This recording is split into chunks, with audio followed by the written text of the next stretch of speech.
Welcome to part 4. In this video I will show you proof that our world is not run by elected officials, but by people who do not have humanity's best interests at heart. In part 1 I showed how Adam, from the Bible, was the first king. Adam and Eve were hybrid Anunnaki and European hunter-gatherer, known as the Aryans.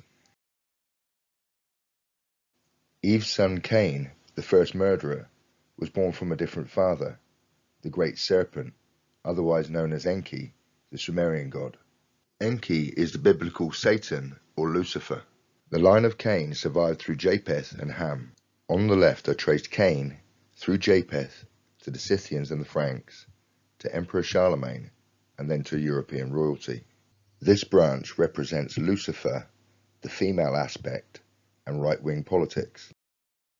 On the right I traced Cain through Ham and the Canaanites to the Kohanim priests, from Aaron and Moses to Ezekiel to John the Baptist. The Hapsburgs and the black nobility, Rome and the Jesuit Order, and the Pope are all connected. This branch represents Satan, the male aspect, and left-wing politics. Satan and Lucifer are essentially the same entity. The Luciferians represent the sons of light, and the Satanists represent the sons of darkness. Together, they represent their hermaphrodite god, the Baphomet. The two branches of this family match the right-hand and left-hand path of Kabbalah. Kabbalah is the religion of Cain. In part 2, we saw the family connections from Charlemagne to the Holy Grail and the Knights Templar, and then down to Otto I. From Otto, we followed the family tree and saw the connections to the Rosicrucians, the Teutonic Order, and the Protestant Revolution.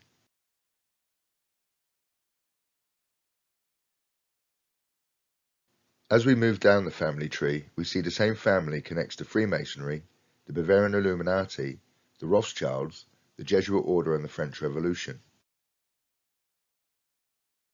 Let's continue to explore their connections. First, I need to clear some icons. We've seen how the left and right-hand branch of this family oppose each other, and wars develop. The Hesse-Kassel family are connected to both sides. We will now follow these three branches with Queen Victoria, Prince William IX of Hesse-Kassel, and Emperor Francis II. All three have close connections to the Rothschild bankers. I will now reorganize them so we can see their connections more clearly.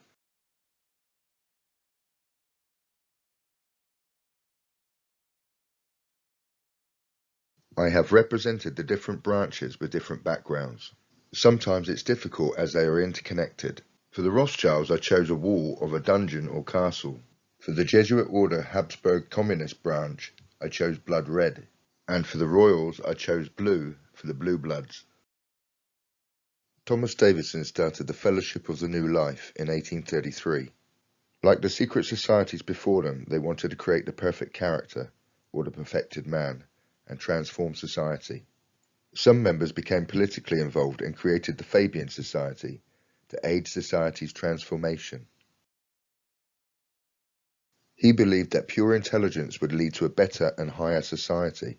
Princess Caroline of St. Wittgenstein and Cardinal Hohenlohe offered him an apartment in Villa d'Este at Tivoli. He was invited to the Vatican, where the Pope suggested that he should settle in Rome. The cardinal was born in Hesse from royal blood. His brother Constantine was head of the imperial court for Emperor Franz Joseph I of Austria. His brother Constantine was also married to the daughter of Princess Caroline. The cardinal's family was related to the emperors and the Hesse-Kassel family through marriage. Colonel Charles Henry Churchill was an ancestor of the British Prime Minister Sir Winston Churchill. He wrote to Sir Moses Montefiore and proposed the first political plan to create a Jewish state in Palestine. Sir Moses Montefiore married Judith Barrett Cohen. They lived next door to her sister's husband, Nathan Mayer Rothschild. The Rothschilds are related to the Cohens or Kohanim. They are behind Zionism. In previous videos we saw how this Gnostic bloodline have a special hand sign, shown here by Joseph Smith. Just like the Gnostics before them, they like to create religions that distort the true meaning of Christianity. Joseph Smith was a Freemason who created the religion of the Mormons. The Mormons display the all-seeing eye on their temple at Salt Lake City in Utah. Many Grand Masters of Freemasonry came from these royal families. Charles Darwin was a Fellow of the Royal Society. He applied biological concepts of natural selection and survival of the fittest to sociology, economics, and politics. If one believes that evolution is true, then we are simply the product of time and chance, and there is no morality and no intrinsic worth to human life. The two most notorious and blood-soaked political movements of the 20th century, Nazism and communism, both rejected God and were animated by the idea of evolution. The Royal Society was started by King Charles II, an ancestor of Prince Albert and Queen Victoria.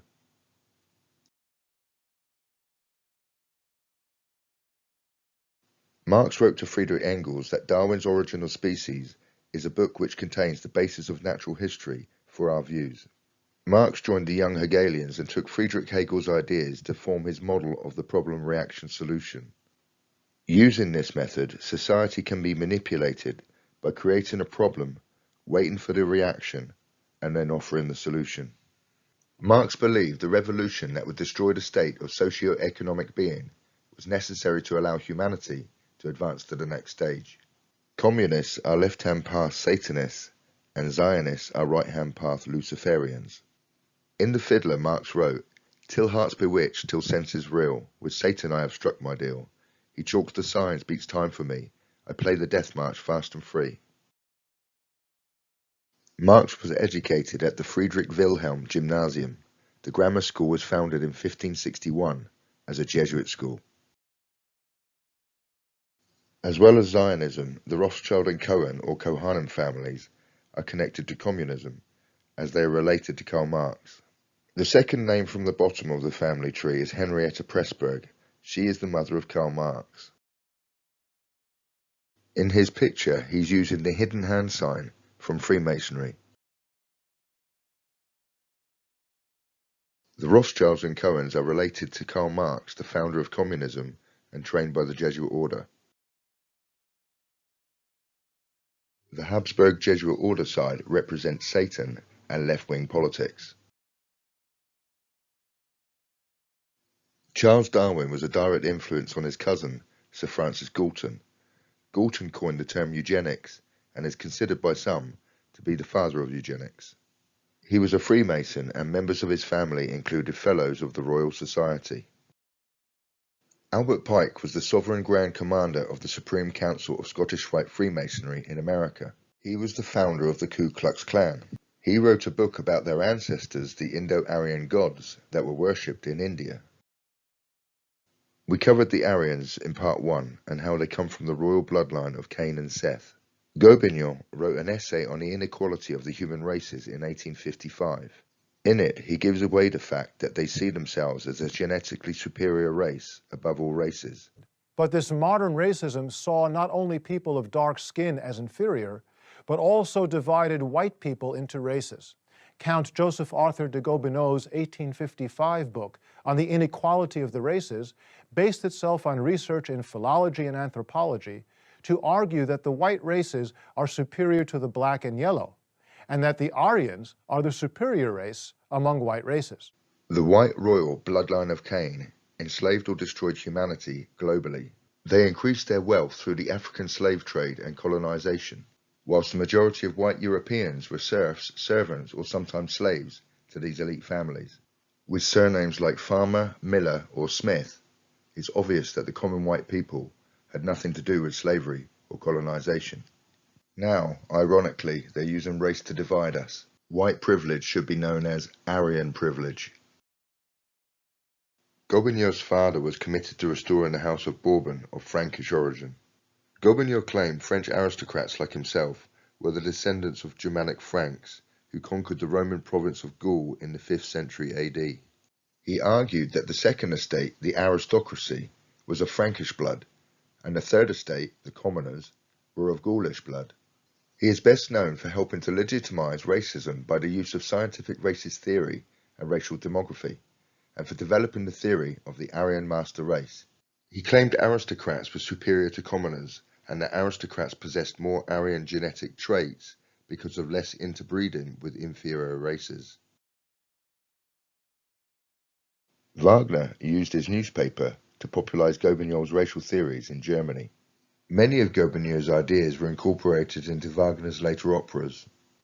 Parzival is an opera by Wagner. It is loosely based on Parzival by Wolfram von Eschenbach, who we covered in Part 2, a 13th century epic poem of the Arthurian knight, Parzival, and his quest for the Holy Grail. Hitler said, "Whoever wants to understand National Socialist Germany must know Wagner." European royalty are connected to the Grail legends through their ancestor, Emperor Charlemagne. In 1863, Ellen G. White started the Seventh-day Adventist Church. Her grave is marked by an obelisk, the phallic symbol for Osiris or Nimrod, from the seed of Cain. In 1871, Lord Edward Bulwer-Lytton wrote The Coming Race. The narrator finds his way into a subterranean world occupied by beings who seem to resemble angels. The Vrilya are descendants of an antediluvian civilization called the Anna, or Anunnaki, who live in networks of caverns linked by tunnels. Vril is a latent source of energy that the spiritually elevated hosts are able to master through training of their will, to a degree that depends on their hereditary constitution. He said, "The coming race, though akin to us, has nevertheless acquired by hereditary transmission, etc., certain distinctions which make it a different species."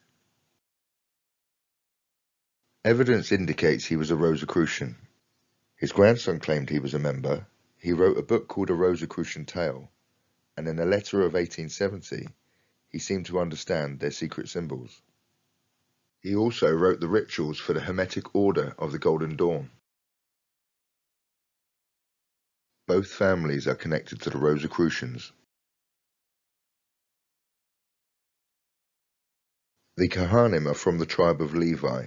Eliphas Levi, there's his Baphomet on the left, was influenced by Paracelsus, Robert Fludd, the Rosicrucians, and Plato. He claimed he had visited Bulwer-Lytton in London in 1853 and performed, at his request, a ritual to evoke the spirit of Apollonius of Tyana. He had a deep impact on the magic of the Hermetic Order of the Golden Dawn, and later on the ex-Golden Dawn member, Aleister Crowley. His ideas influenced Helena Blavatsky and the Theosophical Society. Sarah McKechnie was the international president of Lucis Trust, started by Alice Bailey, a student of Madame Blavatsky. So Lucifer to Blavatsky was one of the great sacrificial beings who descended to earth. That's where we get the idea of the fall. As John Milton, I think it was the British poet John Milton, wrote about the fall of the angels. That was the descent of the solar angels to earth as an act of sacrifice on our behalf. Madame Blavatsky, founder of the Theosophical Society. Her mother translated the works of Edward Bulwer-Lytton. Her grandmother was a princess, her cousin Prime Minister of the Russian Empire. She said mankind is evidently divided into God-informed men, the royal bloodline of Cain, and lower human creatures, us humans.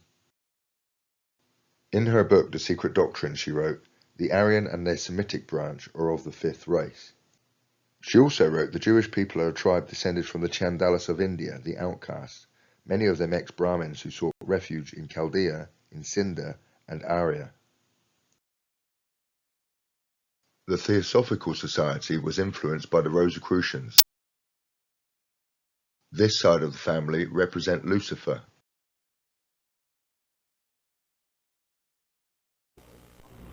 Now a question. What have Herbert Hoover, Art Linkletter, Jack London, and Richard Nixon all had in common?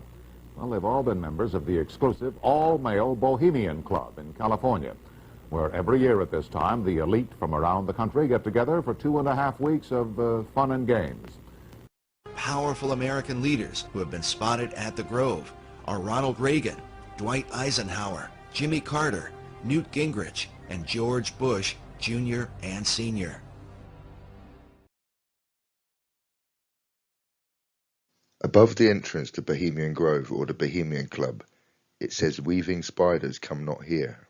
This is in reference to a poem by Ovid that talks about the goddess Athena. Athena is equivalent to the Roman goddess Minerva, and both are symbolized by an owl.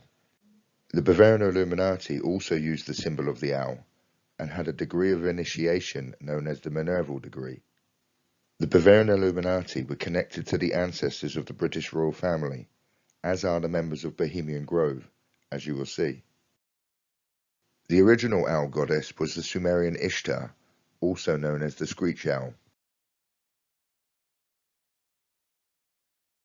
Ancestors of these two families were members of the Bavarian Illuminati, masterminded by the Jesuit Order.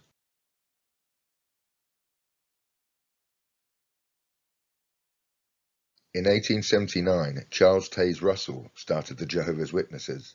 One of their symbols is the rose and crown, the same as the Knights Templar. Their magazine, Zion's Watchtower, shows their Zionist leaning. Charles' grave is marked by a pyramid. This branch of the family are connected to the Knights Templar.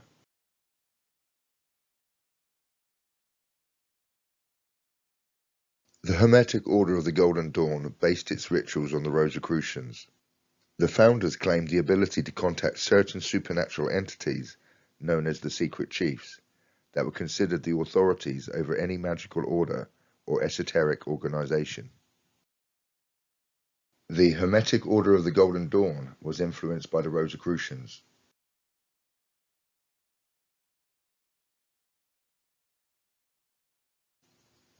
Guido von List was an Austrian occultist who started a new pagan religion known as Wotanism, which he claimed was the revival of the religion of the ancient German race, and which included an inner set of Ariosophical teachings that he termed Armanism. Ariosophy means the wisdom of the Aryans. He wrote a book focused on a romance set against the background of the conflict between Germanic tribes and the Roman Empire. In 1902, he was influenced by the Theosophical Society.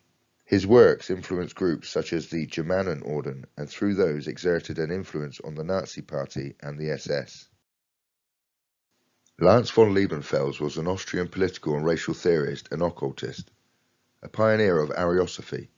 He was the founder of the magazine Ostara, in which he published anti-Semitic and Volkish theories.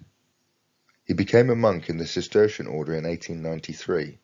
In 1894 he claimed to have become enlightened after finding the tombstone of a Knight Templar, and began developing his theories of blue-blonde Aryanism and lower races. In 1905, Lance and other supporters of List signed a declaration endorsing the Guido von List Society. Lance then founded the Order of the New Templars. Notice the use of the swastika with Charlemagne's fleur-de-lis. Lance claimed he had direct contact with Blavatsky. He advocated sterilization of the sick and the lower races, and glorified the Aryan race as godmen. He justified his esoteric racial ideology by attempting to give it a biblical foundation. According to him, Eve, whom he described as initially being divine, involved herself with a demon and gave birth to the lower races. In the preface of issue 1 in the third series of Ostara, 1927, he wrote, "One shall remember that the swastika and fascist movements are basically offspring of Ostara." Lance claimed he was visited by a young Hitler in 1909 and gave him 2 missing issues of the magazine. The Germanenorden, or Teutonic Order, was founded in Berlin in 1912 by Theodor Fritsch and several prominent German occultists, including Philipp Stauff, who held office in the Guido von List Society and High Amanen Order. The rituals of the order were influenced by the theories about the Aryan race, Freemasonry, and the operas of Richard Wagner. In 1916, during World War I, the Germanenorden split into 2 parts. Eberhard von Brockhausen became the Grand Master of the Loyalist Germanenorden. Pohl, previously the order's Chancellor, founded a schismatic offshoot, the Germanenorden Valvatar of the Holy Grail. He was joined in the same year by Rudolf von Sebottendorf. Rudolf founded the Thule Society in 1918. In his book he wrote, "It was Thule people to whom Hitler first came, and it was Thule people who first united themselves with Hitler." The Thule Society was originally a German study group headed by Walter Neuhaus, who had become a keeper of pedigrees for the German Order or Order of Teutons, a secret society founded in 1911. They sponsored the German Workers' Party, which was later reorganized by Adolf Hitler into the National Socialist German Workers' Party, or Nazi Party. Their membership included Rudolf Hess, Alfred Rosenberg, and Dietrich Eckart. Rudolf wrote a book called The Talisman of the Rosicrucians. The Theosophists, the Nazis, and the Rosicrucians believed that mankind was guided by superior beings. Hitler used the swastika because it was an ancient Aryan symbol. The Thule Society was influenced by the Rosicrucians and Theosophists.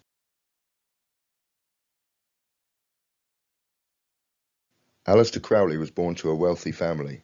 He was a black magician known as the Beast, 666. He was also known as the wickedest man in the world.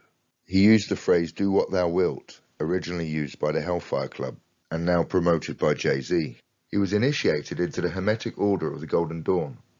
Many famous writers were members, including Bram Stoker, who wrote Dracula. Crowley spoke about the Age of Horus, the one-eyed god on the dollar bill.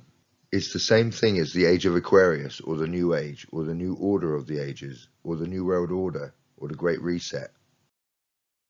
Aleister Crowley's OTO was influenced by the Hermetic Order of the Golden Dawn, and therefore the Rosicrucians.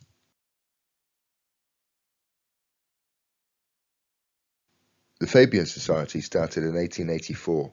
Its logo is a wolf in sheep's clothing, and its motto is, "Remold it nearer to the heart's desire." Their stained glass window shows them moulding the world into the shape they desire. Marxists favour revolution, whereas Fabian socialists prefer evolution, a gradual, almost undetectable transition towards a totalitarian world state. The Fabian Society provided much of the intellectual stimulus for the UK Labour Party. Eleanor Marx, Karl Marx's daughter, was a member. H.G. Wells was a member of the Fabian Society and wrote a book called The New World Order. In the book he wrote, "Countless people will hate the New World Order and will die protesting against it." Another book he wrote called The Open Conspiracy has the all-seeing eye on the front cover. Margaret Slee, or Sanger, founded the American Birth Control League in 1921. Sanger's view of eugenics was influenced by British eugenicists, including H.G. Wells, with whom she formed a close, lasting friendship. Mrs. Margaret Slee, president of America's Planned Parenthood Federation, maintains that European women should stop having babies for the next 10 years. But Mrs. Slee, in this country, having babies is the only thing left which is both unrationed and untaxed. Do you think we really ought to stop? Well, I suppose a subject like that is really so personal that it's entirely up to the parents to decide. But from my view, I believe that there should be no more babies. She aimed to improve human hereditary traits through social intervention by reducing the reproduction of those who are considered unfit. In 1942, the League changed its name to Planned Parenthood. Bill Gates' father served on the board of Planned Parenthood. H.G. Wells studied biology under Thomas Henry Huxley, president of the Royal Society. Thomas Henry Huxley is known as Darwin's bulldog for his advocacy of Charles Darwin's theory of evolution. Julian Huxley was his grandson. Julian Huxley, first Director General of UNESCO, co-founder of the World Wildlife Fund, and President of the British Eugenics Society. He won the Darwin Medal of the Royal Society. He co-authored the book The Science of Life with H.G. Wells. He called Karl Marx the true John the Baptist of modern social science. In part 2 of this series, I identified John the Baptist as part of this Gnostic bloodline. His brother Aldous Huxley, a member of the Fabian Society, wrote Brave New World. If you want to preserve your power indefinitely, you have to get the consent of the ruled. And this they will do partly by drugs, as I foresaw in Brave New World, partly by these new techniques of propaganda. They will do it by bypassing the sort of rational side of man and appealing to his subconscious and his deeper emotions and his physiology even, and so making him actually love his slavery. I mean, I think this is the danger, that actually people may be in some ways happy under the new regime.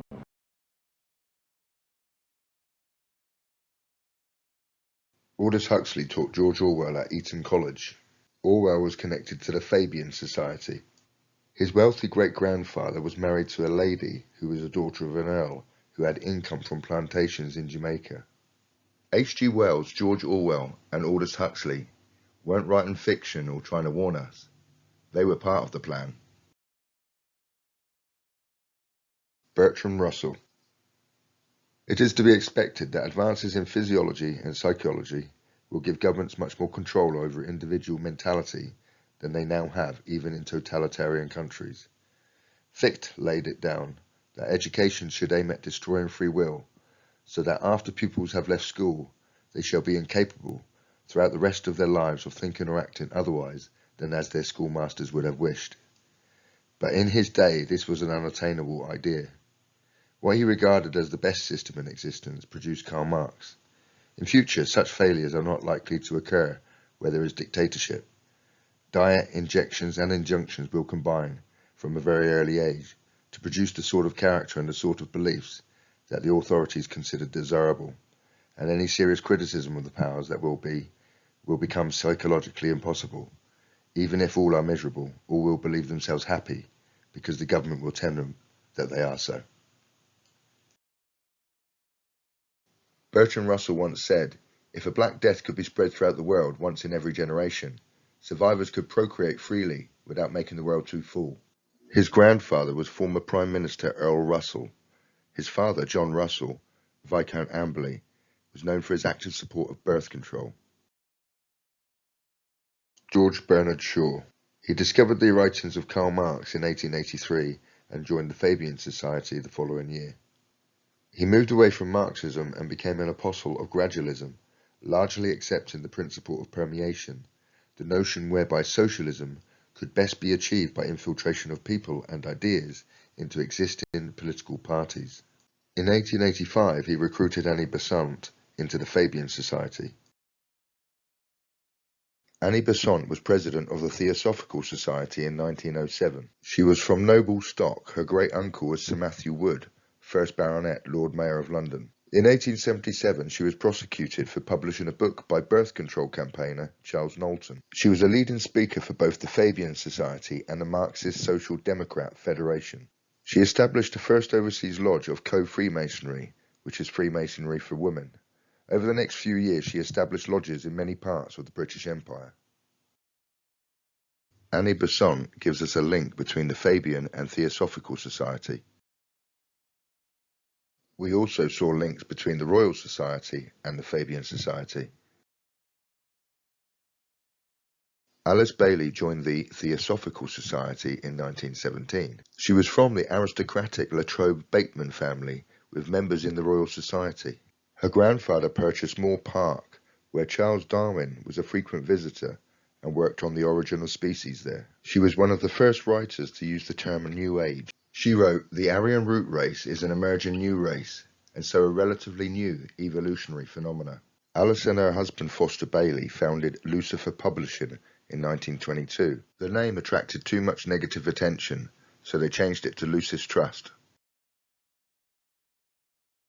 Lucis Trust represents Lucifer as an unfairly maligned, sacrificing angel.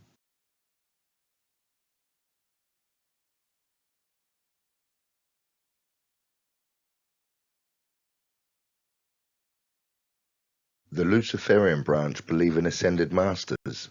They include a false Jesus known as the Christ, Sanat Kumara, an acronym of Satan, Buddha, Maitreya from the New Age, and Sanjiman.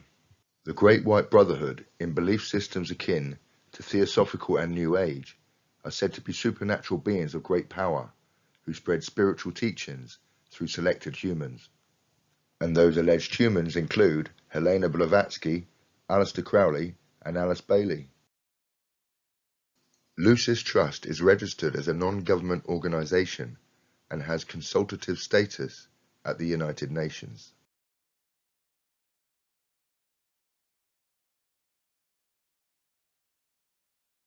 Robert Mueller, former Assistant Secretary General at the United Nations. He created a World Core curriculum, a template for children's education globally. His ideas about world government, world peace and spirituality led to the increased representation of religions in the UN, especially of the New Age movement. He was known by some as the philosopher of the United Nations, and known worldwide as the father of global education. And he based his standard for world education on the teachings of Alice Bailey, who loves Lucifer.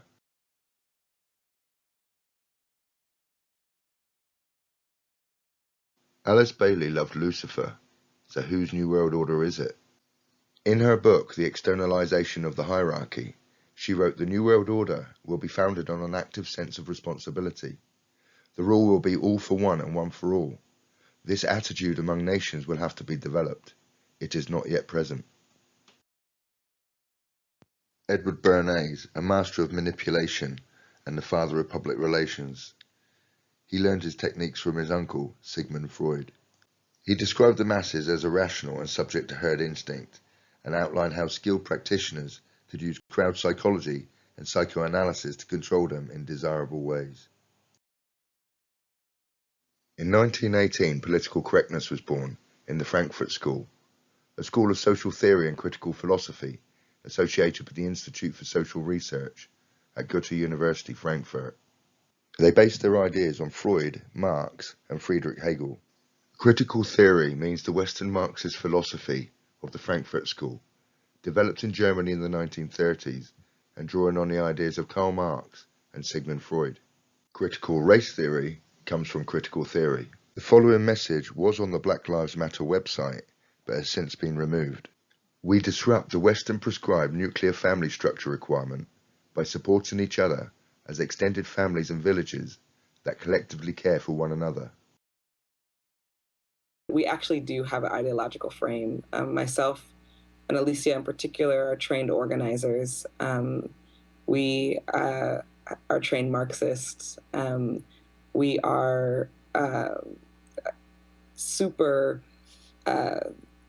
versed on sort of ideological theories. Among whites here in America, the political teams are no longer divided into Democrats and Republicans. The whites who are now struggling for control of the American political throne are divided into liberal and conservative camps. The white liberals from both parties cross party lines to work together toward the same goal, and white conservatives from both parties do likewise. The white liberal differs from the white conservative only in one way. The liberal is more deceitful, more hypocritical than the conservative. Both want power, but the white liberal is the one who has perfected the art of posing as the Negro's friend and benefactor. And by winning the friendship and support of the Negro, the white liberal is able to use the Negro as a pawn or a weapon in this political football game that is constantly raging between the white liberals and the white conservatives. So BLM and critical race theory come from the Jesuit Fabian Marxist camp, symbolized by the raised fist, a variation of the communist fist. Franz Ferdinand was Archduke of Austria-Este and Crown Prince of Austria-Hungary. He was a devout Catholic and connected to the Este and Savoy families and the House of Hapsburg. His assassination in Sarajevo is considered the most immediate cause of World War I. Let's add Franz Ferdinand.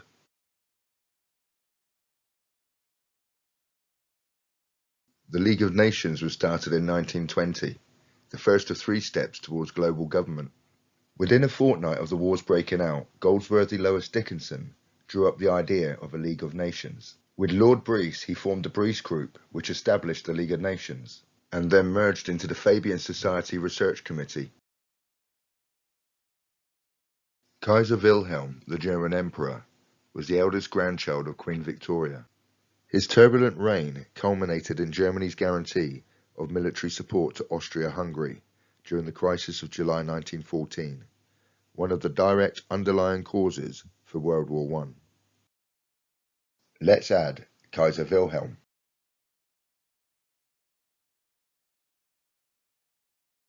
Kaiser Wilhelm praised Houston Stewart Chamberlain, an English-German philosopher, as his comrade in arms and ally in the struggle for Teutons against Rome, Jerusalem, etc. Chamberlain wrote a letter to Kaiser Wilhelm and called the British public a herd which has no will, and which a few newspapers and a handful of politicians manipulate as they wish. Chamberlain claimed that in the 16th century the Aryan Germans, under the leadership of Martin Luther, had broken away from the corrupt influence of Rome and so laid the foundations of a Germanic Christianity.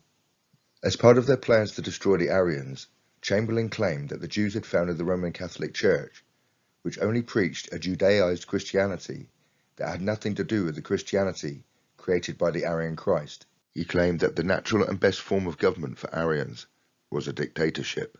This is a war between the bloodlines. Remember, Blavatsky said the Jews were a branch of the Aryans. Chamberlain met Hitler several times. Chamberlain's best-known book was highly influential in the pan-Germanic Volkisch movements of the early 20th century, and later influenced the anti-Semitism of Nazi racial policy. Indeed, Chamberlain has been referred to as Hitler's John the Baptist. Chamberlain was related to George Orwell.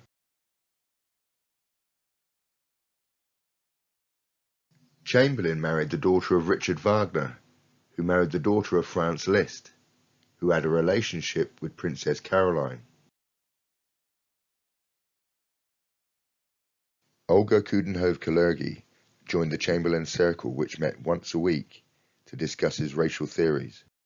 Her brother was Count Richard von Coudenhove-Kalergi. We will meet him again later. Kem Weissman was the president of the World Zionist Organization and the first president of Israel. Winston Churchill signed his papers to make him a British citizen. The Balfour Agreement was signed by Lord Rothschild. It seems that Winston Churchill was a conspiracy theorist. He wrote the following piece for the Illustrated Sunday Herald in 1920. From the days of Spartacus to Adam Weishaupt. Adam Weishaupt was the founder of the Bavarian Illuminati, and his code name was Spartacus. To those of Karl Marx and down to Trotsky, Bela Kun, Rosa Luxemburg and Emma Goldman, this worldwide conspiracy for the overthrow of civilization and for the reconstitution of society on the basis of arrested development, of envious malevolence and impossible equality has been steadily growing. Churchill was a Zionist. This letter illustrates the two opposing branches of the family. Wall Street funded the Bolshevik Revolution.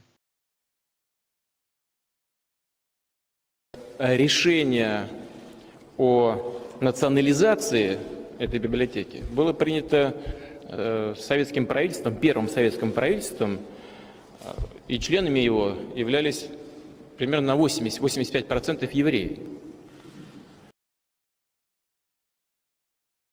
They were all Freemasons too.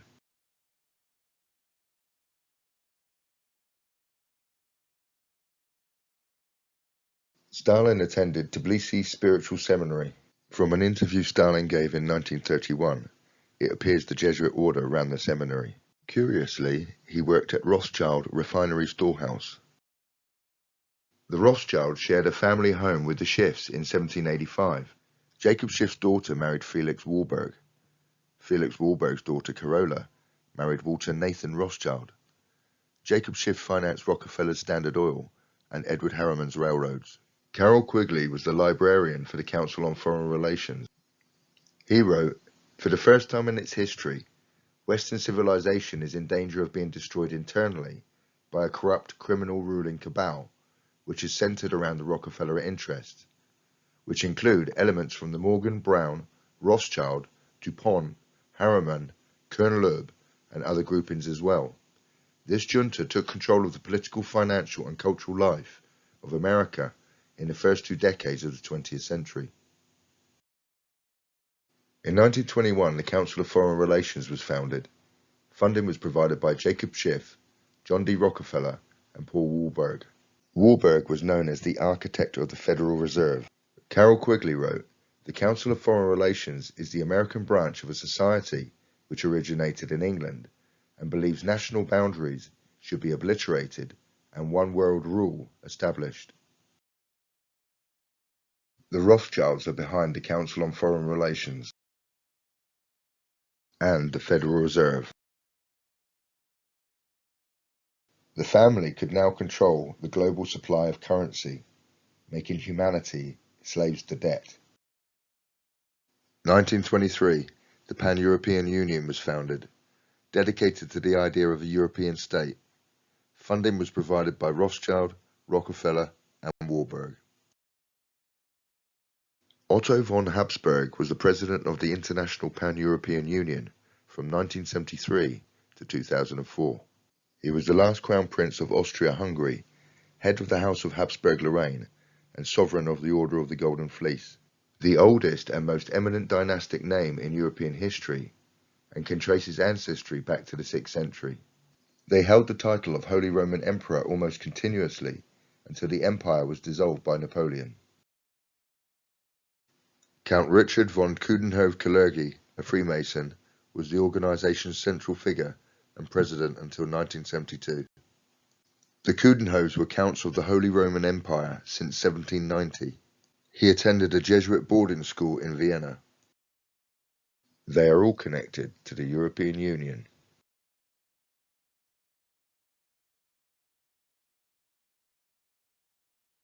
In order to establish a one-world government, you must destroy the idea of countries and national identity. In 1925, Kalergi wrote Practical Idealism. In it he wrote, "The European man of the future will be of mixed race. Today's races and classes will disappear, owing to the disappearing of nations, time and prejudice." Baron Louis Nathaniel de Rothschild introduced him to Hamburg banker Max Warburg. They think they're clever, but it's obvious what they've done. They've recognized humanity's natural empathy to our fellow human beings and weaponized it. Through wars, they produce refugees who are welcomed by the West. This destroys the idea of nations, and patriotism is relabeled as racism. They then push critical race theory in BLM and teach the kids that all whites are racist, using the Marxist concept of the oppressed and the oppressor. The result is a divided society. I think there's a resurgence of anti-Semitism because at this point in time, Europe has not yet learned how to be multicultural. And I think we're going to be part of the throes of that transformation, which must take place. Europe is not going to be the monolithic societies that they once were in the last century. Jews are going to be at the center of that. It's a huge transformation for Europe to make. They are now going into a multicultural mode, and Jews will be resented because of our leading role. But without that leading role and without that transformation, Europe will not survive. In 1925, Hitler wrote Mein Kampf. In 1928, he wrote My New Order. This is a cover of the brochure Vril, the Cosmic Elemental Force, the Rebirth of Atlantis, on behalf of the Reich Working Group, the Come in Germany. The book is by Johannes Taufer, which translates as John the Baptist. The Vril Society was founded to explore the origins of the Aryan race, to seek contact with the hidden masters of Ultima Thule, and to practice meditation and other techniques intended to strengthen individual mastery of the divine Vril force itself. It was formed by a group of female psychic mediums led by the Thule Society medium Maria Orsic, who claimed to have received communication from Aryan aliens. Some sources state that the Vril Society was also known as the Luminous Lodge, or the Lodge of Light, though others claim that it was originally called the Brothers of the Light. Anton LaVey was the founder of the Church of Satan. Here is an excerpt from Anton LaVey's book, Satanic Rituals, 1972 first edition. The German societies Vril, Thule, Freunden von Lucifer, Germania, and Ananerba, while maintaining the basic magic repertoire of the earlier Illuminati, became what has been loosely defined as the Schwarze Orden, the Black Order, which flourished during the period between the two world wars. Paradoxically, though Freemasonry became anathema during the Nazi regime, virtually every rite of the Black Order employed Masonic principles. Hitler was a right-hand path Luciferian, representing the Sons of Light. Karl Marx represented the satanic, left-wing communist. Hitler represented the Luciferian right-wing Zionist.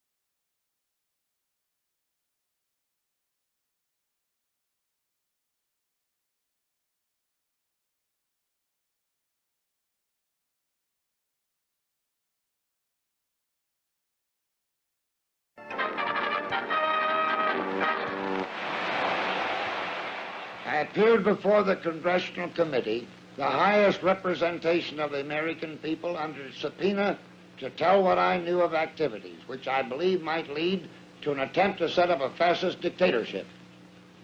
The upshot of the whole thing was that I was supposed to lead an organization of 500,000 men, which would be able to take over the functions of government. An investigation was started called the McCormick-Dickstein Report. The Warburgs were one of many alleged conspirators. Wall Street funded the Nazis.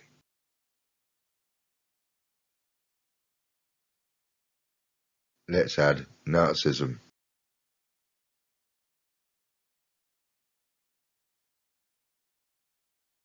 Manly P. Hall was a revered 33rd degree Freemason. His mother was a member of the Rosicrucian Fellowship, whose aim was to bring in the Aquarian Age. He wrote a book called The Secret Destiny of America. In it, he laid out the great plan of the occult secret societies for America. Another book he wrote was called The Lost Keys of Freemasonry, where he says that the Mason learns that the key to the warrior on the block is the proper application of the dynamo of living power. He has learned the mystery of his craft. The seething energies of Lucifer are in his hands, and before he may step onward and upward, he must prove his ability to properly apply energy. He said the Mason must follow in the footsteps of his forefather, Tubal Cain. Novus Ordo Seclorum means their New World Order. Manly P. Hall recognized that the eagle on the dollar bill was actually a phoenix in disguise. In 1935, the symbols for the two branches of the family were joined on the back of the dollar bill. Henry Wallace was a 32nd degree Freemason and into the occult. He was the one who suggested to President Roosevelt to put the Great Seal of America on the back of the dollar bill. Wallace recollects that day in letters he wrote in 1951 and in 1955. He says, turning to page 53, I noted the colored reproduction of the reverse side of the seal. The Latin phrase Novus Ordo Seclorum impressed me as meaning the New Deal of the ages. Nicholas Roerich was his guru or mentor. Authors Meyer and Bryzak write that the search for Shambhala, which he identified with the second coming of Christ, and the Maitreya, or Buddha to come, obsessed Roerich. His paintings and writings thereafter conjured up his vision of a new age of peace, brotherhood, and enlightenment. Because of the work of Nicholas Roerich, the International Day of Peace was established by the UN General Assembly in 1981. His wife Helena Roerich translated 2 volumes of Madame Blavatsky's book, The Secret Doctrine. These clips were taken from the movie Eye of the Phoenix, Secrets of the Dollar Bill. The Union of the Eagle representing the royal families from Emperor Charlemagne, and the Eye of Horus representing the Rothschild, Kohanim, Hapsburg, and Jesuit Order. Philip, Landgrave of Hesse, was close to Hitler and purchased art for his planned museum in Austria. He became a liaison between Mussolini and Hitler and a particularly close friend of Hermann Göring. His relative, Prince Philip, Duke of Edinburgh, was named after him.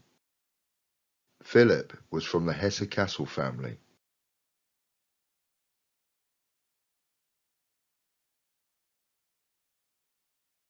Here is Prince Philip, the late husband of Queen Elizabeth II, at the 1937 Nazi funeral of Grand Duke George. The list on the left shows some of the names at the funeral. The funeral was for Grand Duke George, the great-grandson of Prince Albert and Queen Victoria. The attendees included Prince August, the son of Kaiser Wilhelm no less, Philip Landgrave of Hesse, and his brothers Christoph and Gottfried, who married two sisters of Prince Philip, the late husband of Queen Elizabeth II.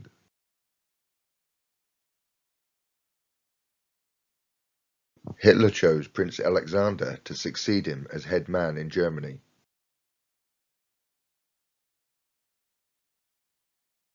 The son of Kaiser Wilhelm married Princess Alexandra. Her father was the chosen prince, Alexander.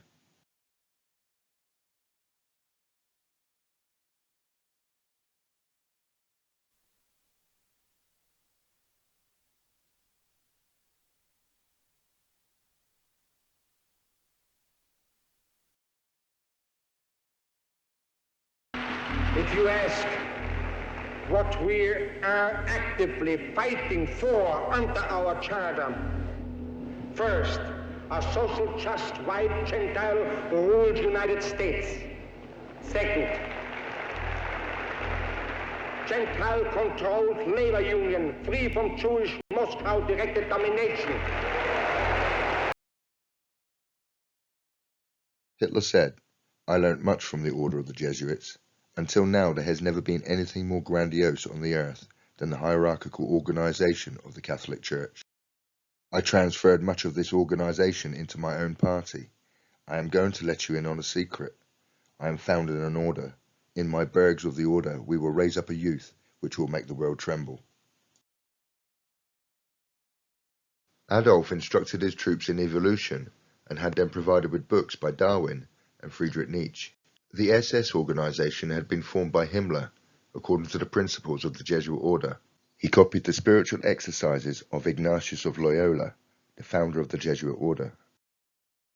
Austrian Chancellor Adolphus led an investigation into Hitler's background. Allegedly, they found his grandmother had worked in the Rothschild mansion in 1837. Salomon Mayer Rothschild lived in the mansion alone. Hitler's father was born in 1837. The founder of communism, Karl Marx, was related to the Rothschilds. Was Hitler also related to the Rothschilds?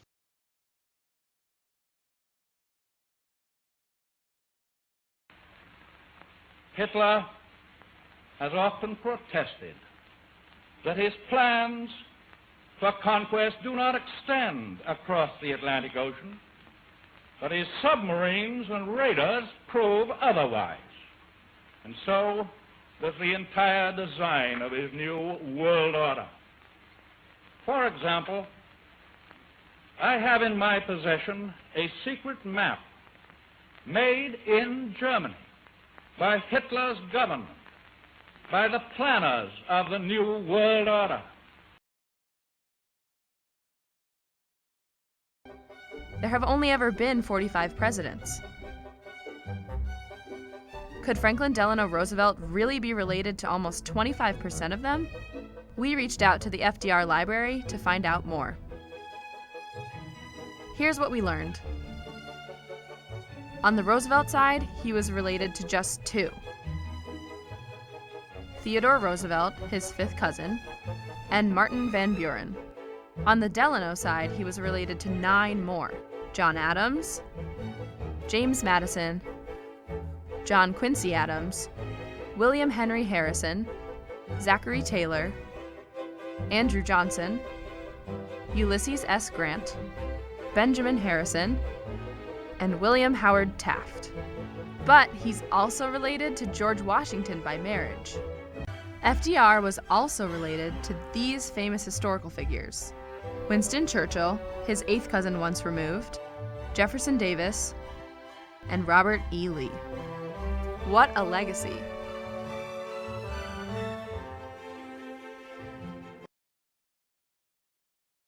Stalin and Roosevelt were Masons. Churchill was a Mason and a Druid.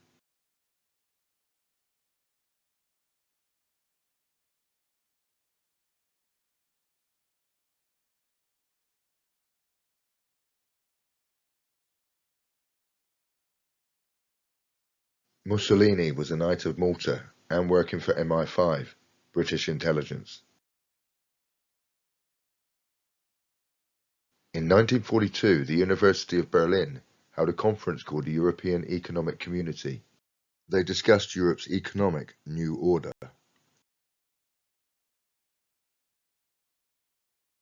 In 1944, Allied forces discovered a secret Nazi plan to gain economic and political control of Europe should they lose the war. The plan included a company called the Hamburg American Line.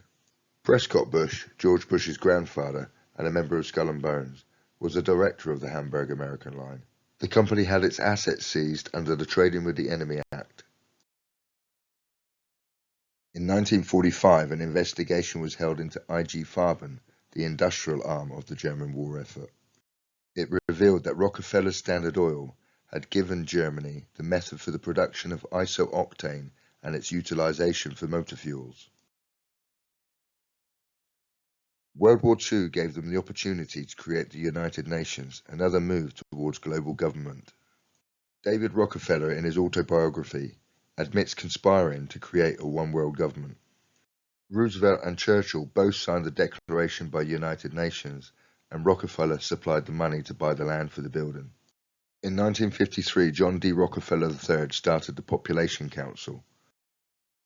The Rothschilds are behind the United Nations through Rockefeller. This was their next step towards global government, again using the argument it's for world peace and our safety. In 1945, the US hires Nazi scientists. William Donovan, a Knight of Malta, is the head of the Office of Strategic Services, the OSS, a precursor to the CIA. In 1948, the CIA ran a campaign for a united Europe. Rockefeller helped to fund it. The first chairman was William Donovan. NASA, Nazis, and the Occult. Jack Parsons ran the Jet Propulsion Laboratory. He was appointed head of the Agape Lodge, a division of the OTO, a secret society started by Aleister Crowley. He pioneered the advancement of both liquid fuel and solid fuel rockets. In 1954, JPL teamed up with Werner von Braun's engineers. Von Braun was a leading figure in the development of rocket technology in Nazi Germany and a pioneer of rocket and space technology in the United States. JPL was transferred to NASA in December 1958. The Babylon Working was a series of rituals performed in 1946 by Jack Parsons and L. Ron Hubbard, the founder of Scientology. This ritual was to manifest Babylon, based on the ideas of Aleister Crowley. NASA and the CIA are both connected to the Nazis.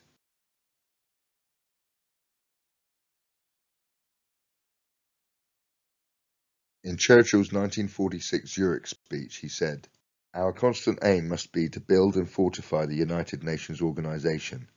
Under and within that world concept, we must recreate the European family in a regional structure called, it may be, the United States of Europe, and the first practical step will be to form a Council of Europe." Churchill won the Charlemagne Prize in 1956. In 1949, Kurt Pfeiffer, a former Nazi, reintroduced the Charlemagne Prize. It was originally conceived by the Nazis to honor those who promoted European unity.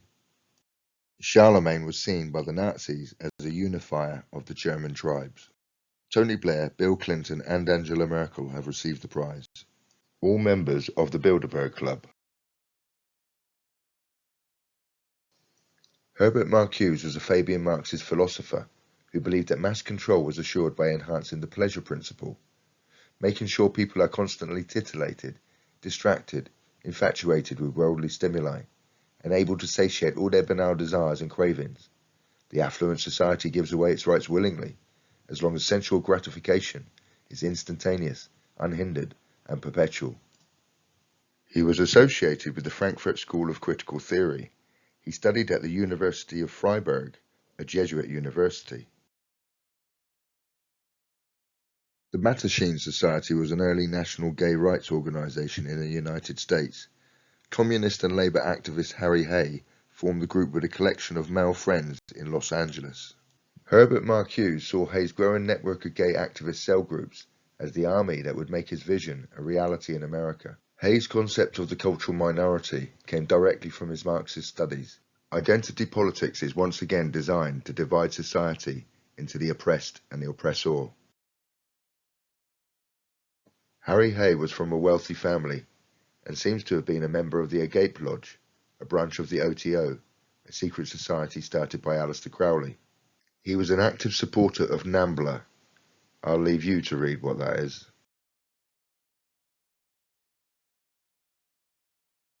Gay rights, pride, LGBT were founded on the Jesuit Marxist Fabian Rothschild side.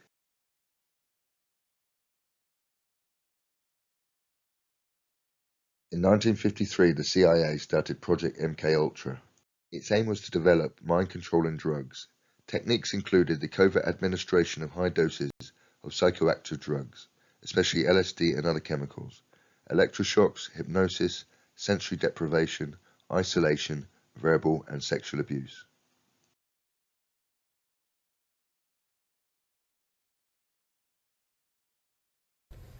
On the outskirts of the national capital today, black limousines with darkened windows converged on a hotel where private security guards imposed ironclad control. The limos carried royalty, political power brokers, and industrial titans to a secret meeting that will last all weekend. It's known as the Bilderberg Group. Could their objective be world domination? Joseph Ratzinger was the founder of the European movement and the Bilderberg Group. He spent 3 months in the Jesuit novitiate in Rome. He met with leading Zionists, including Ken Weizmann, and he was able to get private audiences with the Pope, as well as the American president, at will. His father was the personal legal counsel and advisor to Count Władysław Zamoyski. The Count took the young Joseph into his household and paid for his education. Count Zamoyski's friend was the general of the Jesuits. Conspiracy theorists say that the ultimate Bilderberg agenda is on world government. I think that's exaggerated, but not totally unfair, in the sense that those of us in Bilderberg really felt that we couldn't go on forever fighting one another for nothing and killing people and render millions homeless. And to the extent that we could have a single community throughout the world would be a good thing. A leaked document from the Bilderberg meeting in 1955 shows their secret plans for a European Union.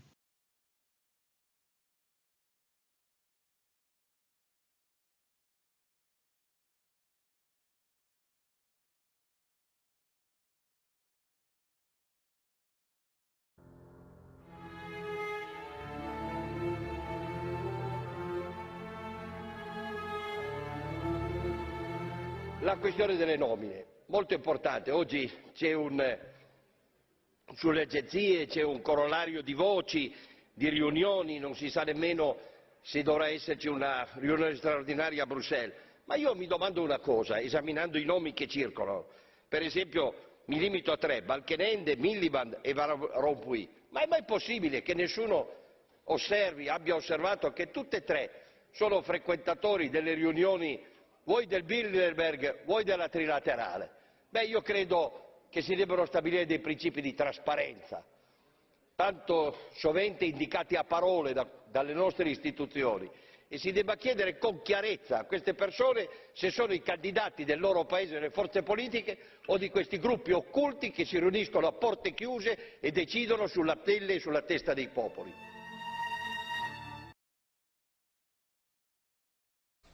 Thank you, Mr. President.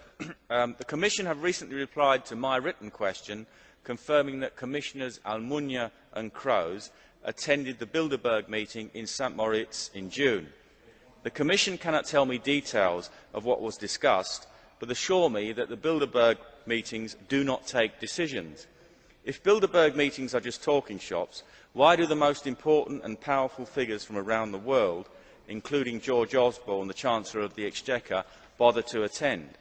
And what other summit of world leaders in politics, finance and business would go completely unreported in the mainstream media, such as the BBC? It is impossible not to reach the conclusion that the non-reporting of these events is anything other than a conspiracy between the organisers and the media. It merely confirms the belief of many that the hidden agenda and purpose of the Bilderberg Group is to bring about undemocratic world government. It's a disgrace that the European Commission is colluding in that. These are the dates they attend Bilderberg before taking a new position. They are selected, not elected.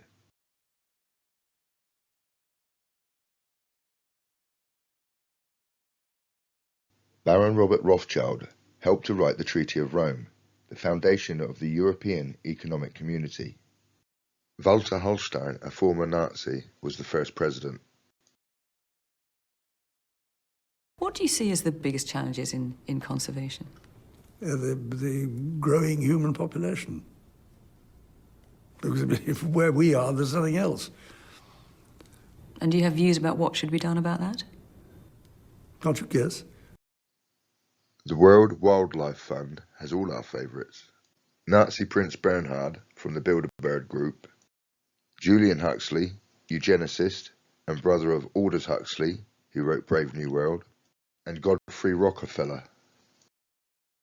In 2004, Bush versus Kerry was the first all-bonesman presidential election. You both were members of Skull and Bones, a secret society at Yale. What does that tell us? Not much, because it's a secret. William F. Buckley was a member of Skull and Bones, the secret society at Yale University. It seems that without their support, Mao Zedong may never have risen from obscurity to command China.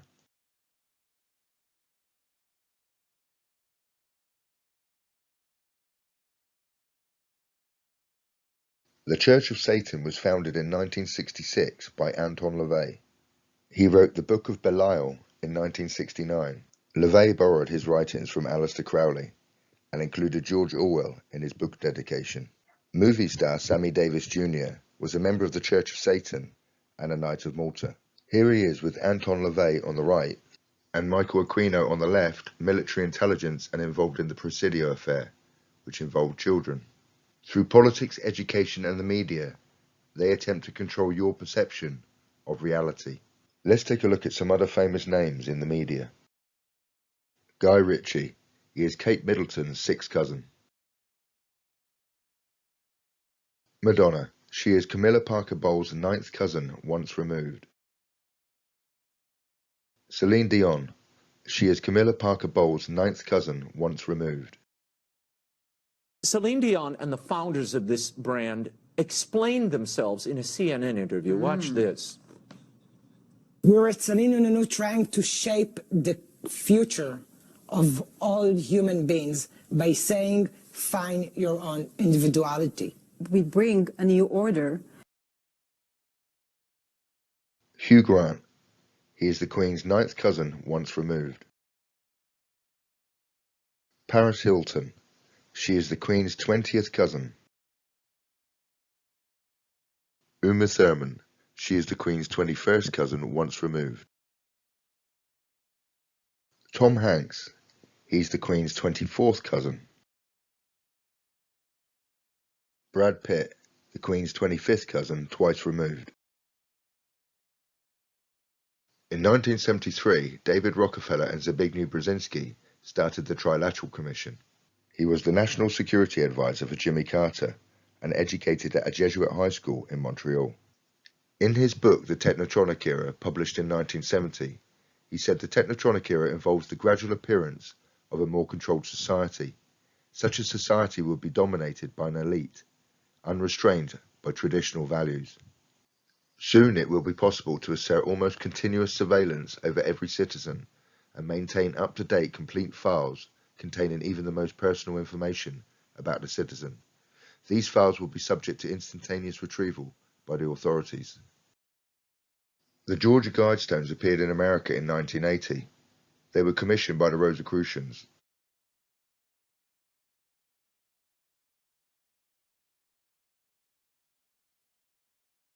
Is there something to worry about with medicines? That is, might some of them have side effects? Do we need safety testing? I mean, and we're taking things that are, genetically modified organisms and we're injecting them in little kids' arms. We just shoot them right into the vein.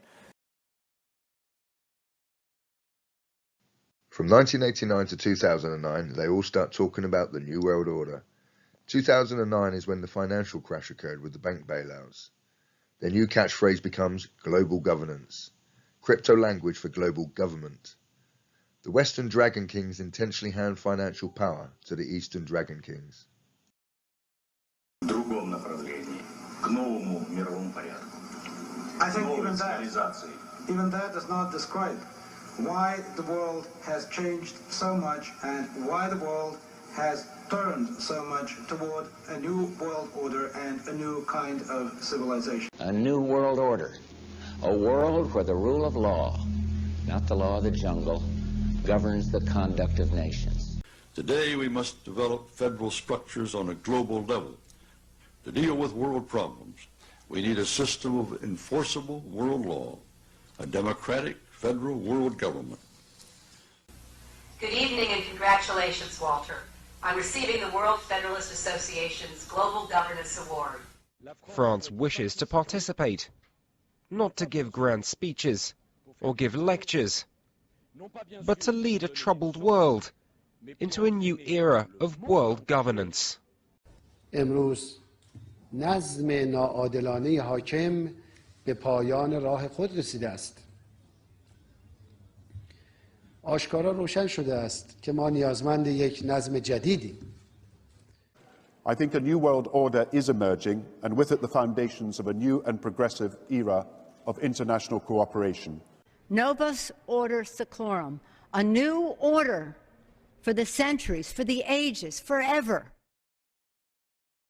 What sort of a financial deal should Obama be seeking to strike when he travels to China next month? No, I think this would be the time, because you really need to bring China into the creation of a new world order. So I think you need a new world order that China has to be part of the process of creating it.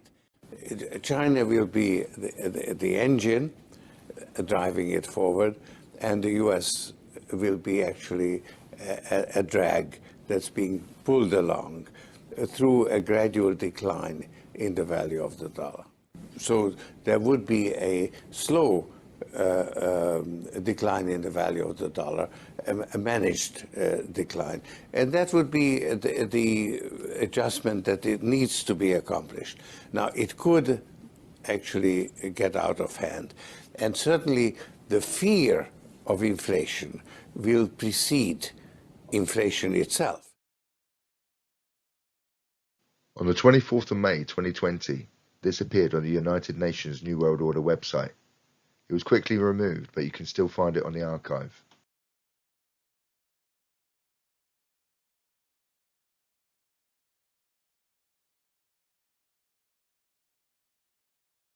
Hopefully you can now see this family is playing Hegelian dialectics with humanity. They appear to represent different ideologies, but they're actually interconnected. Let's look at the actors playing the satanic communist left-wing politics. Keir Starmer. He edited the radical magazine Socialist Alternatives, the British section of the International Revolutionary Marxist Tendency, a formerly Trotskyist Pabloite group based in Paris. Baron Peter Mandelson. He was once a member of the Young Communist League. Peter Mandelson's great-great-grandfather, Nathan Mandelson, was involved in the plot to overthrow Tsar Nicholas I. In 1830, Nathan married Phoebe, daughter of Jacob Levi Cohen of Leicester. The Leicester Cohens were related to a woman named Hannah Cohen, who married Nathan Mayer Rothschild. Tony Blair. A new world order, a new consensus as to how life should and could be lived. He is Queen Elizabeth's 12th cousin. Blair has stated while at Oxford he toyed with Marxism after being inspired by a biography of Leon Trotsky. His father, Leo Blair, was a copyboy on the Communist Party newspaper The Daily Worker and was secretary of the Scottish Young Communist League. Angela Merkel. In 1968, Merkel joined the Free German Youth, the official communist youth movement sponsored by the ruling Marxist-Leninist Socialist Unity Party of Germany. She was educated at Karl Marx University, Leipzig. While at the Academy of Sciences, according to her former colleagues, she openly propagated Marxism as the Secretary for Agitation and Propaganda. Manuel Barroso. The international financial system, its basic principles and regulations, and its institutions need reform. We need a new global financial order. Barroso did PhD research at Georgetown University, a Jesuit university. In his university days, he was one of the leaders of the underground Maoist MRPP. Maoism is a variety of Marxism-Leninism that Mao Zedong developed. Silvio Berlusconi. He attended Salesian College. The founder of the college, St. John Bosco, dedicated the college to St. Francis de Sales. In 1578, St. Francis de Sales went to the College de Clermont, then a Jesuit institution. He took Antonio Posavino, a priest in the Society of Jesus, as his spiritual director. He was a member of the P2 Masonic Lodge. Emmanuel Macron. He was educated mainly at the Jesuit Institute, Lycée La Providence. He was an investment banker at Rothschild & Co. Justin Trudeau. Now, as we work to finish the fight against COVID-19 and build back better, you've sold us out to globalism. Okay. You are not working for Canada. You are working for your globalist partners. I wonder how much they're paying you to betray Canada. Okay. What do we do with traitors in Canada, Mr. Trudeau? We used to hang them for treason. And you're doing that very same thing to us now. We know what you're doing. His maternal grandfather is Liberal politician, the Honourable James Sinclair, whose family lineage could be traced back to 1776 to Caithness, Scotland, of the Clan Sinclair. The Clan Sinclair are connected to the Knights Templar. The Knights Templar are connected to the Jesuit Order through the Borgia family. He is the son of Pierre Trudeau, a previous Prime Minister of Canada. Justin and Pierre Trudeau both attended a Jesuit French language college known for educating elite families in Quebec.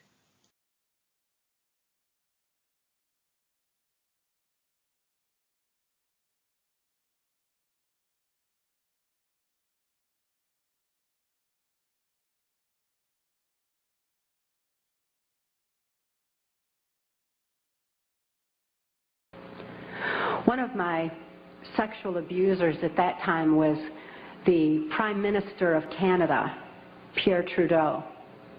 Pierre Trudeau is a professed Jesuit. Now, the Jesuits are an intelligence arm of the Catholic Vatican. There's a criminal faction within these Jesuits. I'm certainly not saying all Catholics are bad, nor am I saying all CIA is bad or all politicians. There's good and bad in everything. But nevertheless, Pierre Trudeau represented this criminal faction of the Catholic Church, of the Jesuits, who believed in mind control of the masses because they wanted to be the one world church in the New World Order. Kamala Harris. Her father, Donald Harris, met her mother, Shamala, at a meeting of the Afro-American Association at the University of California, Berkeley, 1962. Members helped form the Black Panther Party. Donald Harris was once described as a Marxist scholar. Barack Hussein Obama. We meet here at a moment of testing for Europe and the United States, and for the international order that we have worked for generations to build. Obama wrote in Dreams of My Father, I chose my friends carefully, the more politically active black students, the foreign students, the Chicanos, the Marxist professors.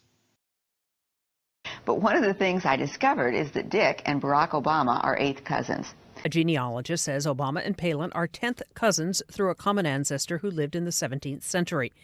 As for Limbaugh, he's also a 10th cousin of the president, one time removed through a common ancestor who was a large landowner in Virginia. And when it comes to Bush, he and Obama are 11th cousins.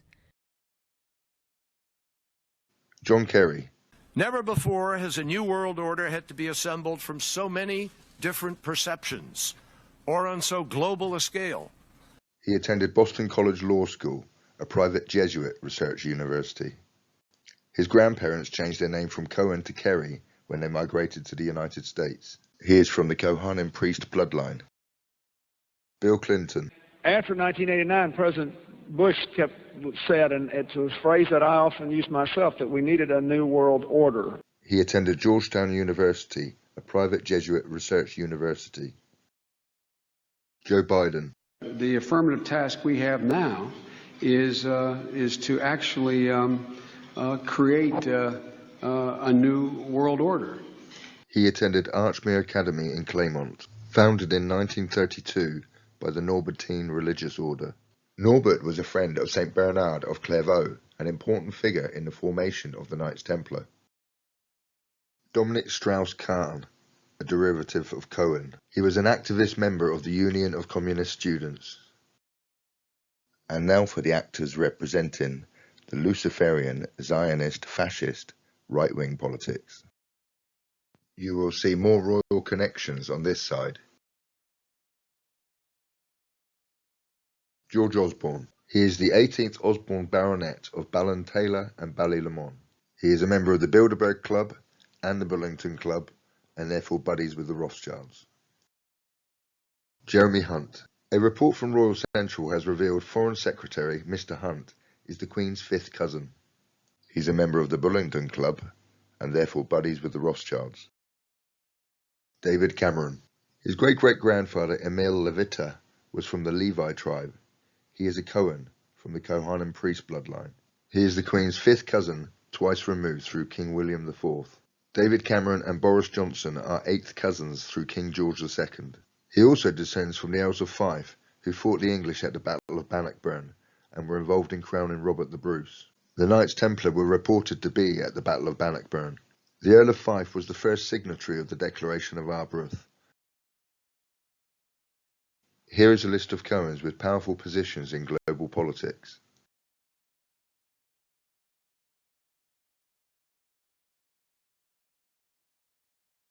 Boris Johnson. We need to make sure that as we recover, we level up across our societies and we build back better. He is the Queen's fifth cousin, twice removed. He is also Winston Churchill's 11th cousin, twice removed. He is a direct descendant of King George II and related to 10 US presidents. His father once worked with a policy panel on population control. Just 3% is left for the wild. So how sad. Do we start to rebalance it? And I think we certainly could start by rewilding our oceans. There's a lot of space to do that. We could feed some of the human beings to the animals. That would, couldn't we? That would be. We could have a vote later and ask if there's any candidates. But George Bush. He is Queen Elizabeth's 13th cousin, once removed. Before he became president, Burke's peerage claimed he had more connections to British and European royalty than any president of the United States, and correctly predicted he would win the election. George Bush, his father and his grandfather were members of Skull and Bones. In the society, Bush Sr. was known as Magog. If this were a dictatorship, it'd be a heck of a lot easier. Just so long as I'm the dictator. Donald Trump. He attended Fordham University, a private Jesuit research university in New York City. Wilbur Ross worked for Rothschild & Co. He bailed Trump out when his Taj Mahal casino went bankrupt. Ross became Trump's commerce secretary. Ross attended the Jesuit Xavier High School in Manhattan.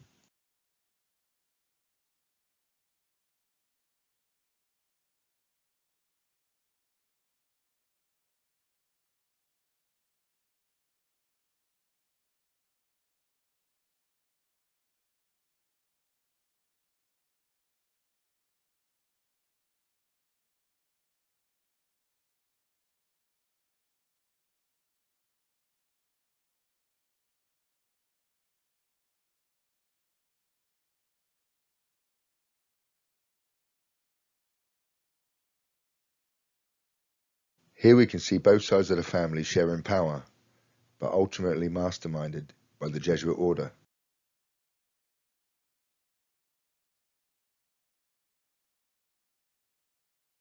Herman Van Rompuy. 2009 is also the first year of global governance with the establishment of the G20 in the middle of the financial crisis. The climate conference in Copenhagen is another step towards the global management of our planet. He attended St. Jan Berkman's College in Brussels. The school was founded by Jesuits in 1604. Mario Draghi attended a Jesuit college and a member of the Bilderberg Club. Jerome Powell. He attended Georgetown Preparatory School and Georgetown University Law Center, both run by the Jesuit Order. His grandfather was a lecturer at Georgetown University Law Center. Mark Carney. He attended St. Francis Xavier High School in Edmonton, Canada. St. Francis Xavier was the co-founder of the Jesuit Order. David Malpass. He studied at Georgetown University School of Foreign Service, a Jesuit university. Tedros Adhanom. Tedros received a Bachelor of Science degree in biology from the University of Asmara. The University of Asmara was founded in 1958 by the Comboni sisters. Comboni opened a training seminar for clerics in Verona to be used in African missions. The leadership and teaching in the institute was entrusted to the Jesuits. Dr. Robert Redfield. He attended Georgetown University, a private Jesuit research university. Both his parents were scientists at the National Institutes of Health. Dr. Fauci is the director of the NIAID, one of the branches of the National Institutes of Health. Dr. Anthony Fauci went to a Jesuit high school. Father Lahart, the school's president, said, "Today we also can all take pride that the man who is probably the most trusted person in the United States is a graduate of a Jesuit high school and a Jesuit college. He takes great pride in his Jesuit education, and as he proudly professes, it has formed his life and his career." Moving on, China's President Xi Jinping has called for a more fair and equitable world order. In a clear message to the United States, the president was speaking at the Power Forum, the Chinese equivalent of Davos. He said that the rules set by one nation cannot be imposed on the world, adding that all countries must have a stake in the future.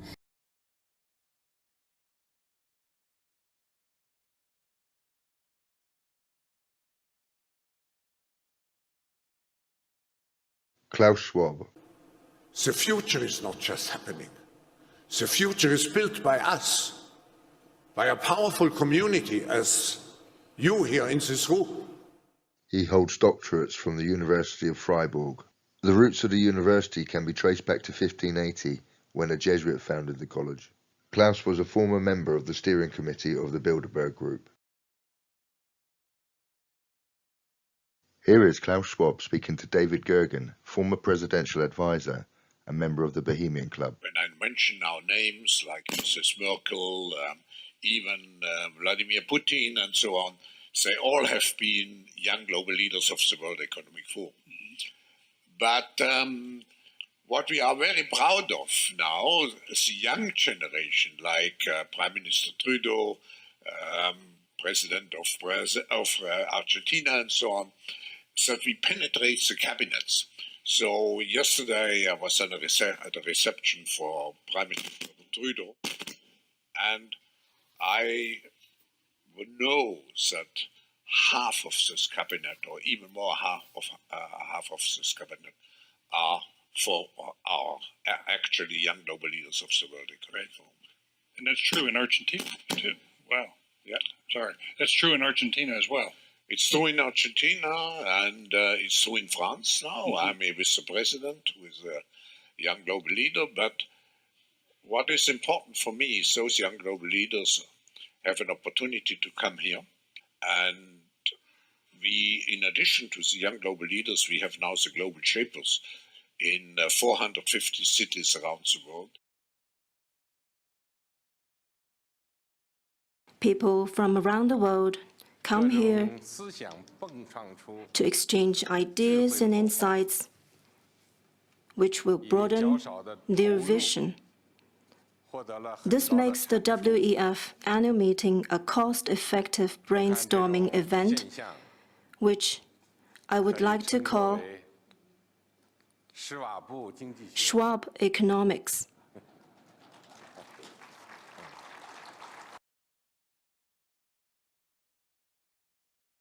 Mr. Schwab, dear colleagues, dear Klaus, I've visited Davos many times assisting meetings starting from the 90s. Mr. Schwab just mentioned that we met each other first back in 1992 in St. Pete. And when I worked in St. Pete, I visited this forum many times. Putin and Xi Jinping are both part of the globalist plans. Is it a coincidence that the actions of Russia and China are creating outcomes that match the agenda of the World Economic Forum? The global response to recent events shows us that this family already rule the world. I estimate this family has 40 million members. They live mainly in a parallel society to us and control the top positions of everything globally. However, they have to operate by stealth, by convincing us their actions are virtuous and they're only trying to keep us safe, when they, or their opposing branch, has caused the problem in the first place. Klaus is well connected.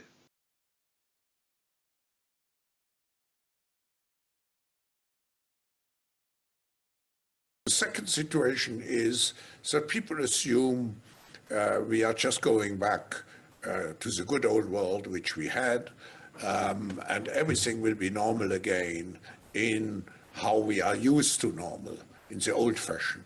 This is, let's say, fiction. It will not happen. The cut which we have now is much too strong in order not to leave traces. Now, in the past, many tyrants and governments wanted to do it, but nobody understood biology well enough, and nobody had enough computing power and data to hack millions of people. Neither the Gestapo nor the KGB could do it. But soon, at least some corporations and governments will be able to systematically hack all the people. We need to reinvent democracy for this new era in which humans are now hackable animals. You know, the whole idea that humans have, you know, they have this soul or spirit and they have free will and nobody knows what's happening inside me. So whatever I choose, whether in the election or whether in the supermarket, this is my free will, that's over.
It's past the point of talking. We know historically that the global governance the sort of agenda to these issues is very hard to try and, with all the best intentions, it's very hard to actually activate. And the time to act is now.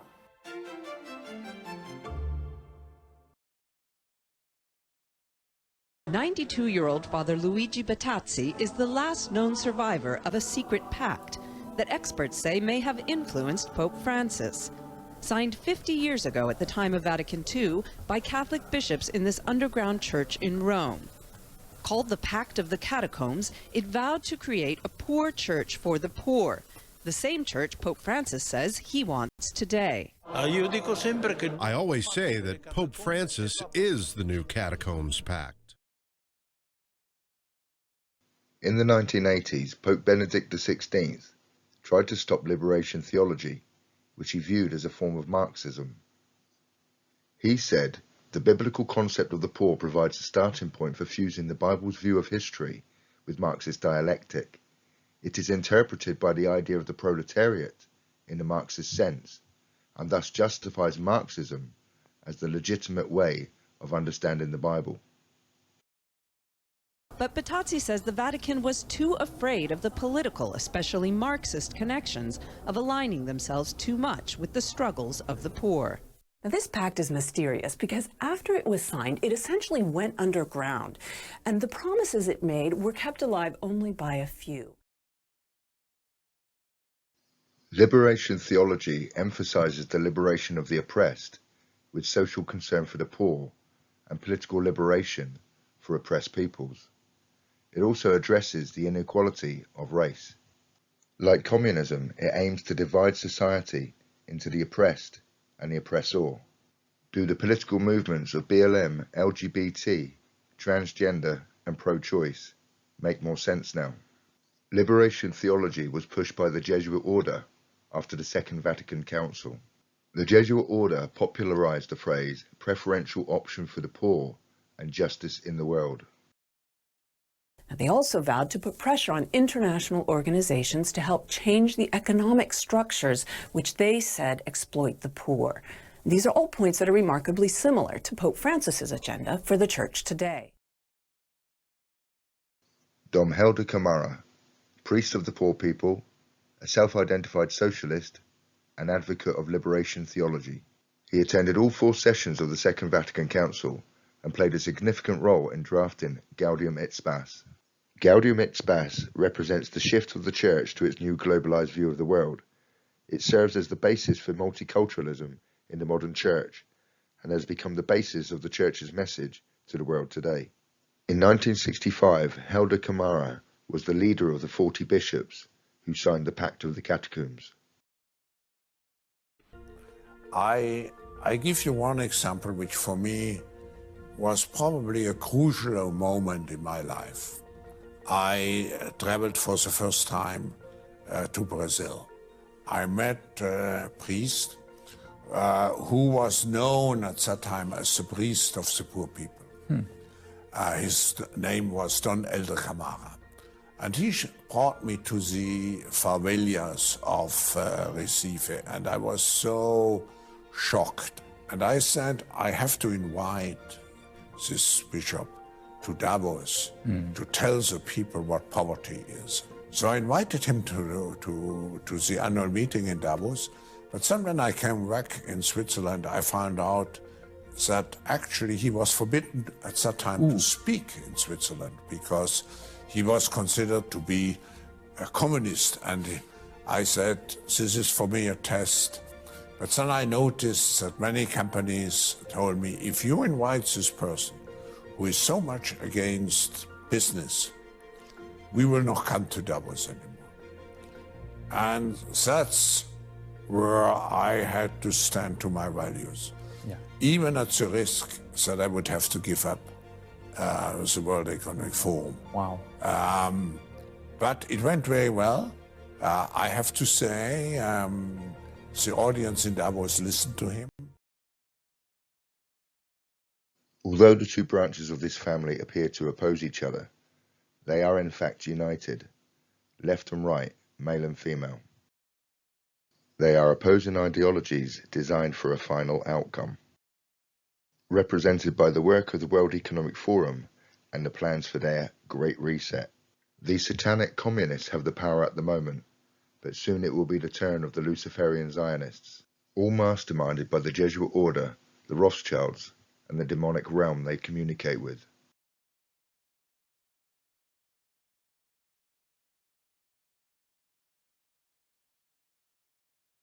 Ever since the time of Nimrod, the Tower of Babel, the Old World Order, they've been trying to re-establish a one-world government, the New World Order. The Jesuit Order with the I The European families with the eagle and the Rothschilds with the money are all working together towards a plan. The Jesuit Order follow a book called Sefer HaRazim, which documents how to summon demons. So who or what is controlling both sides of this family? As well as a one-world government and a one-world currency, they want a one-world religion too. The Palace of Peace and Reconciliation was completed in 2006. The Congress of Leaders of World and Traditional Religions meet every 3 years in a purpose-built conference chamber at the apex of the pyramid.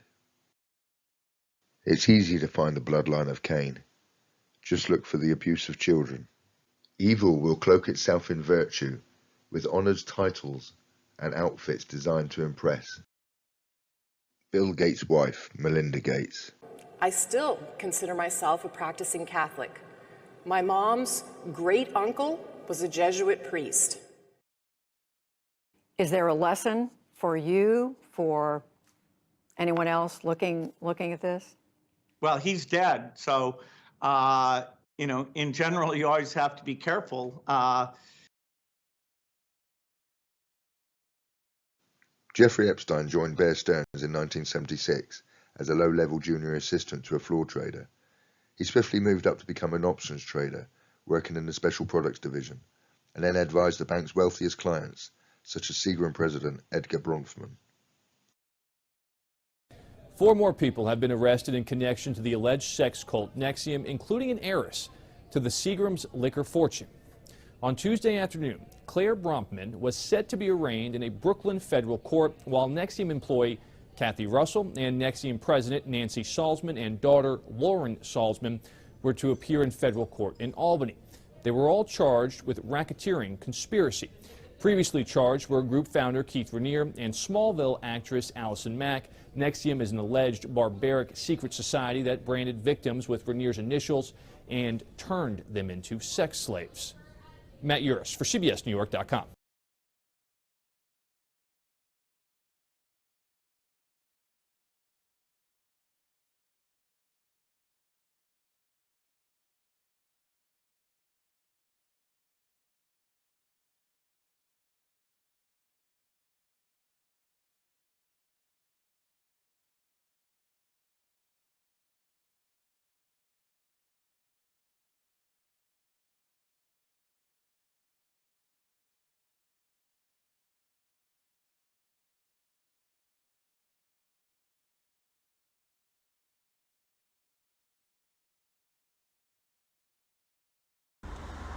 The sexual abuse that took place at the Kincora Boys' Home is a well-known scandal, but many say the full truth of what happened here has never been exposed. It is 35 years since 3 men were convicted of abuse, but there remain claims that others of influence knew about the crimes and perhaps even covered them up. I was raising in Parliament up against Mrs Thatcher the Kincora Boys' Home, where boys were being abused, and MI5 was filming it because they were hoping to be able to blackmail senior politicians in Northern Ireland. They were hoping to catch one of Ian Paisley's MPs, and they never did, and give themselves some leverage. So the truth is there's been an awful lot of covering up of paedophiles and paedophile rings for decades and decades. Anyone with any sense who was in trouble would come to the whips and tell them the truth. They'd say, no, I'm in a jam, can you help? It might be debt, it might be scandal involving small boys, or any kind of scandal which a member seemed likely to be mixed up in. They'd come and ask if we could help, and if we could, we did. And we would do everything we can, because we would store up brownie points. That sounds a pretty nasty reason, but it's one of the reasons. Is if we can get a chap out of trouble, then he'll do as we ask forevermore.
one man is attempting to uncover the full story.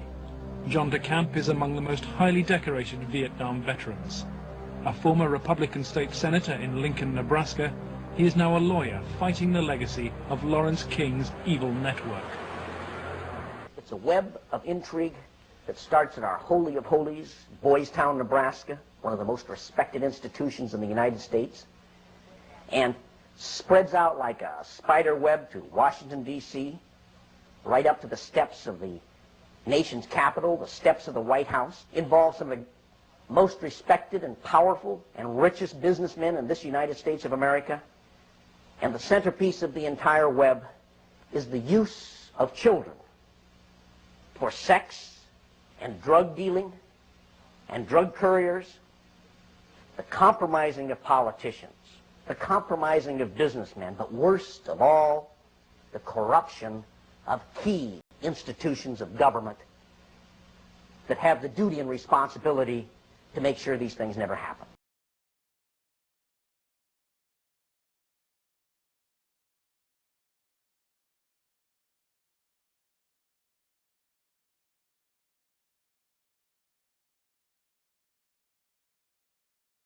Marc Dutroux is a monster, plain and simple. What he did is incomprehensible. He kidnapped children, locked them in a dungeon, raped and tortured them, then killed them. Some were left to starve to death, others were buried alive. Only 2 survived. Now Dutroux has finally been found guilty and sentenced to life for his crimes. But that still doesn't answer these questions. Why was the police investigation such a debacle? And how many more people, important people, were involved in this evil plot? When it comes to the police investigation, there's no doubt that there has been colossal incompetence. But for many Belgians, that doesn't go anywhere near explaining the Dutroux case. For them, there's something much more sinister at play here. There's a widespread belief that Dutroux was just one cog in a sophisticated network of pedophiles, powerful people who used their influence to help him. So powerful, they included politicians, judges, even members of the royal household.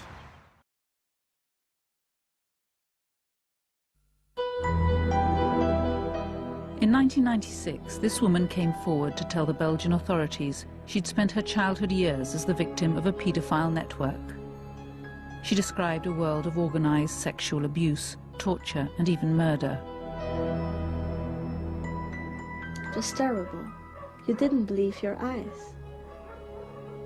And I didn't believe that humans could do that.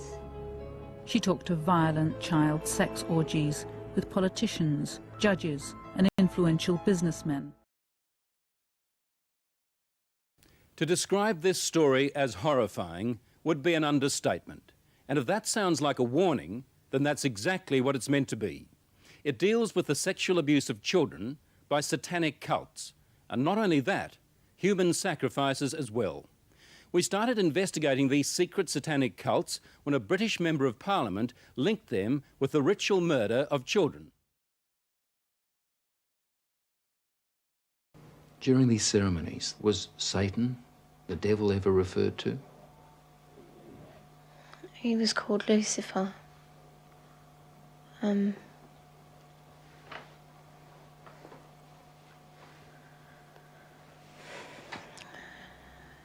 What did they say about the devil, about Lucifer?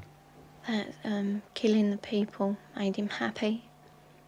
Sacrifices to please the devil. According to Teresa, the worst rituals took place at a house somewhere in the country. It was big, you know, expensive. From the front, it looked like a castle. You know, it had a long drive and big double wooden doors. Do you think they were rich people then? Very rich. The phoenix, or Bennu, is believed to be a divine bird going back to Egypt. This phoenix destroys itself in flames and then rises from the ashes.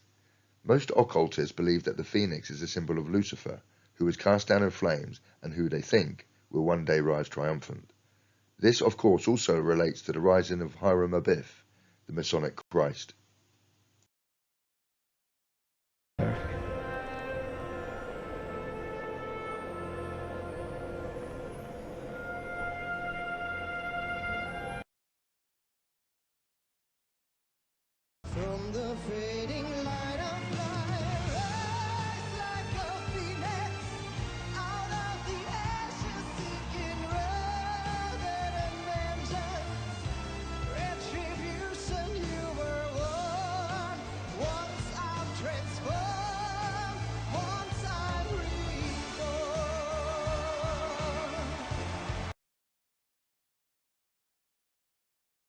Lucifer, the morning star, the light bearer.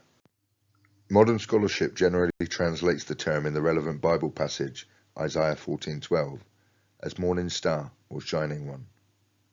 From the Egyptian Book of the Dead, I go in like the hawk, and I come forth like the Bennu bird, the morning star. You're not gonna slow me down on this, are you? Slow you down? Whose brain's working on outdated software? Why don't you go grab us some coffee while I do this? Oh, sure thing. How you take it? Black, couple cubes to kiss my ass? I don't know what's in there. I don't want you to get hurt, so step back. Hey, Kay, for real, man, open the damn locker.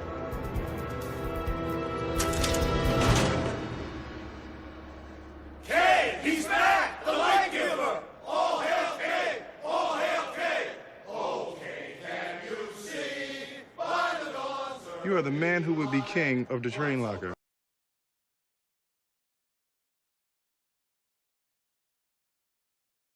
Enki, the Sumerian god, the biblical Satan or Lucifer, had his own world order. His offspring, the family, are changing the world so he can return to rule over the New World Order.